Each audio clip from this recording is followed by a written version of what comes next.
It was a quiet November night in Moscow, Idaho. The kind of night when college students laughed in dimly lit kitchens, music echoed faintly through the walls, and the air smelled faintly of snow. For four young students, it was supposed to be just another night in a sleepy college town. But in the early hours of the morning, that quiet would be shattered and replaced by something far darker. They never saw it coming. Kaylee Goncalves, Madison Mogen, Xana Kernodle, and Ethan Chapin, bright, full of life, and standing on the cusp of everything their futures promised.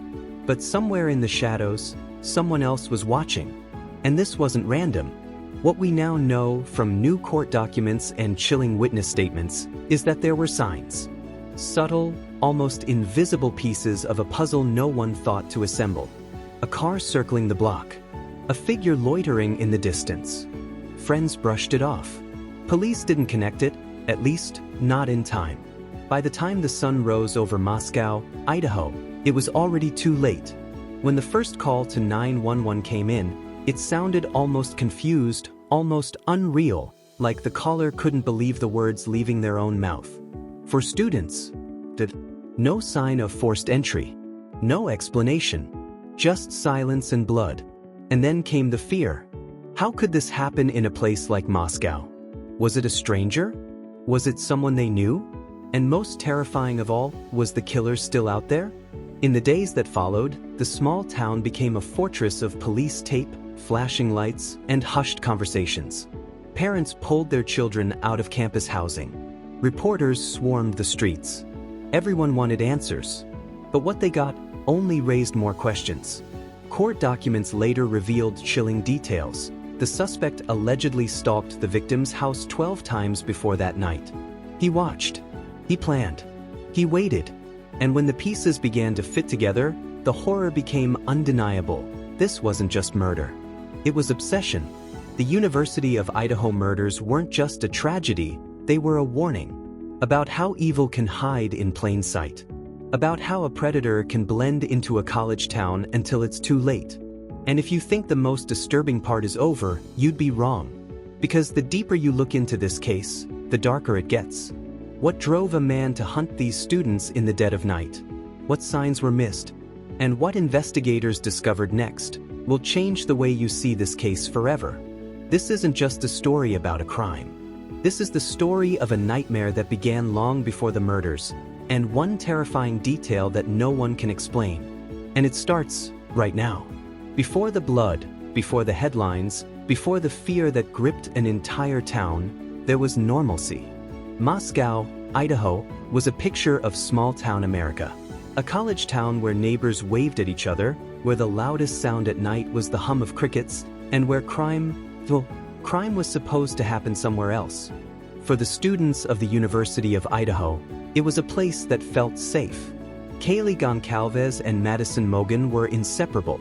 Childhood friends turned college roommates, they moved through life in perfect sync, laughing late into the night, making plans for the future, dreaming like 20-somethings do. Xana Kernodle, the quiet but fiercely loyal friend, often joined them, her calm presence grounding the group. Ethan Chapin, Xana's boyfriend, was a tall, easygoing athlete, always ready with a smile. Together, they were the kind of college kids everyone knew, happy, hopeful, alive.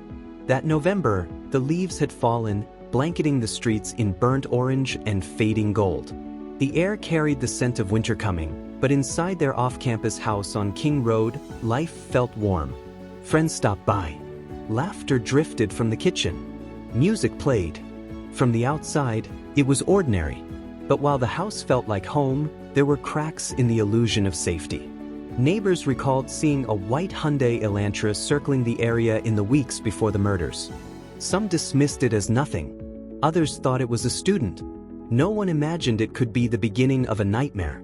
Inside, the roommates lived like any other students. Social media posts showed smiling faces, weekend outings, plans that hinted at everything but tragedy. Yet in hindsight, there were signs, tiny, haunting details that would later feel impossible to ignore. One neighbor reported footsteps in the dark long before the murders. Another swore they saw a figure lingering on the edge of the property. No one called the police. Why would they? In Moscow, danger wasn't supposed to come knocking. And so, life continued. On November 12th, the group gathered like they had so many times before. They didn't know it would be their last night together. Kaylee had recently returned from a trip to see her family. Maddie was excited about graduation. Xana and Ethan were making plans for the holidays. They ordered food, talked late into the night, and laughed like the world was still safe.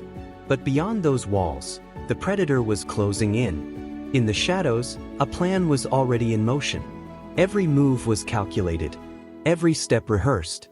The line between ordinary and unthinkable was about to be crossed. Because while the town of Moscow slept peacefully that night, a nightmare was already walking its quiet streets. And by morning, nothing would ever be the same again. Every tragedy has roots. This one began long before the quiet streets of Moscow, Idaho, were stained with fear. Bryan Kohberger. His name was unknown then. A graduate student in criminology at Washington State University, just a short drive from Moscow. To classmates, he was intense, brilliant even, but unsettling. He had a way of watching people, studying them, like they were part of an experiment no one else could see. In hindsight, it all feels chilling. His obsession with crime wasn't just academic. He was fascinated by control. He didn't just read about killers. He wanted to understand them, piece by piece, until the line between theory and reality blurred. Former peers would later recall the moments that now sound like warnings. The unsettling questions in class. The way he fixated on the psychology of murder, as though it wasn't horror but strategy. And then there was the isolation. He rarely socialized. His presence felt cold, calculated, like he lived in his head while the rest of the world passed by unnoticed. But there were signs that went deeper. Online forums later uncovered by investigators showed his disturbing curiosity. Anonymous posts that hinted at fantasies of domination and control. Whether those posts were his or not is still debated, but the timing, the tone, the mindset, they matched him too well. In the weeks leading up to the murders, something changed. Surveillance cameras caught his car prowling around the University of Idaho neighborhood 12 times before the night of the killings. 12 times, but no one knows for certain. Was he rehearsing? Studying his victims' patterns? Or was he building the courage to finally act? Meanwhile, inside the King Road house, the victims lived their lives unaware that someone was watching. Kaylee had mentioned odd things to friends. The stalker. Maybe it was a joke. Maybe it wasn't. But if anyone took it seriously, it was too late to matter. Investigators later pieced together a disturbing timeline. Bryan buying a large knife weeks before the murders.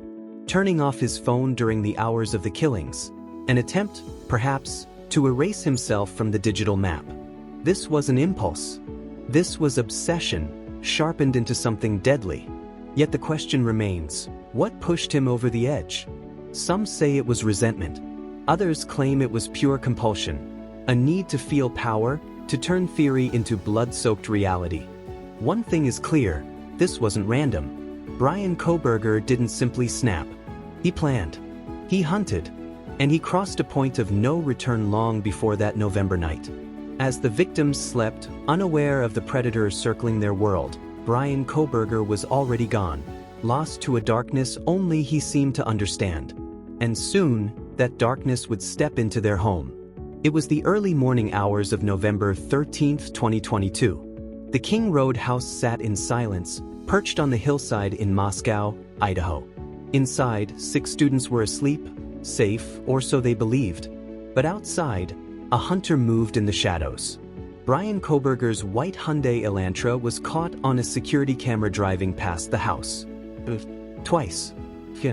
Each passed slower than the last. And then, it vanished. Moments later, a figure appeared, a man dressed in dark clothing, his face concealed. In his hand, a knife. Not just any knife. Investigators would later call it a military-style weapon. Brutal, efficient, designed to kill. Inside the house, Xana Kernodle and Ethan Chapin were asleep on the second floor. Kaylee Goncalves and Madison Mogen shared a room upstairs. Down the hall, 2 surviving roommates lay in their beds, unaware of the nightmare creeping closer. The timeline is chilling. Police believe Kohberger entered through a sliding glass door, silent, deliberate. His first target? Xana and Ethan. Evidence would later suggest a violent struggle. Defensive wounds. Signs of chaos. But nothing that could stop him. From there, he moved upstairs. Kaylee and Madison never stood a chance. Neighbors would later say they heard a thud, but dismissed it. After all, it was a college neighborhood. Noise was normal. But in that house, something unthinkable was happening. As Kohberger's knife struck again and again, one surviving roommate reportedly opened her door, just enough to glimpse a figure in black. A mask, a knife, and then silence. Frozen with fear, she locked her door and stayed there until morning. By the time the sun rose over Moscow, Idaho, the house on King Road was still. No screams, no alarms. Just an eerie calm after an unimaginable storm. At 11:58 a.m., the call came in. A frantic voice. A 911 dispatcher. And then the words that would shake the nation. Someone is dead. When officers arrived, they weren't prepared for what they found. For students, 4 lives brutally ended. No forced entry. No murder weapon left behind. Only horror, and a predator who had vanished into the quiet Idaho air. The crime scene was so violent that seasoned investigators would later call it one of the most disturbing they'd ever seen. And yet, amidst the chaos, one detail would emerge. A single, almost invisible clue that would change everything. A tan leather knife sheath left beside one of the victims. Inside it? But in that moment, police didn't know it yet. They only knew this: Moscow was no longer safe. And the hunt for a killer had just begun. When the first officers stepped into the King Road house, it was as if time itself had frozen. The air was heavy, unnaturally still, carrying the faint metallic scent of blood. Even the hum of police radios felt intrusive, out of place in a scene that demanded silence. The living room showed no signs of forced entry. No shattered glass. No kicked-in doors. Whoever did this hadn't broken in, they'd walked in. That detail alone chilled the investigators. Then they moved upstairs. The sight was almost unbearable. In one bedroom, Kaylee Goncalves and Madison Mogen were found together, their friendship evident even in death. There were no defensive wounds that stood out immediately, suggesting they may have been attacked while they slept. Officers stood there, frozen for a moment, before quietly backing out to process the room. On the second floor, another horror awaited. Xana Kernodle and Ethan Chapin. Unlike upstairs, here there were signs of a struggle. Furniture slightly shifted. Defensive wounds on Xana's hands. She had fought desperately. But against a knife and a predator with calculated precision, it wasn't enough. Ethan's body was found close by, a grim testament to how quickly the violence had unfolded. And then there were the survivors. 2 roommates, untouched but deeply traumatized, their accounts still fractured by shock. One of them, investigators later revealed, saw a masked figure in the hallway.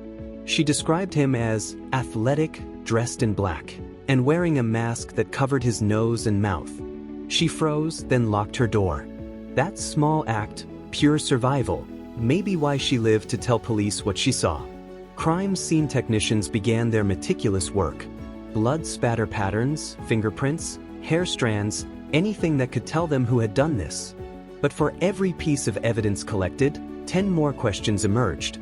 The killer left no footprints, no weapon, no clear motive. And then came the detail that would haunt investigators: a tan leather knife sheath discovered on Madison's bed, lying partially tucked under her body. It bore the emblem of a K-bar knife, military grade, lethal. Inside, on the snap button, was DNA.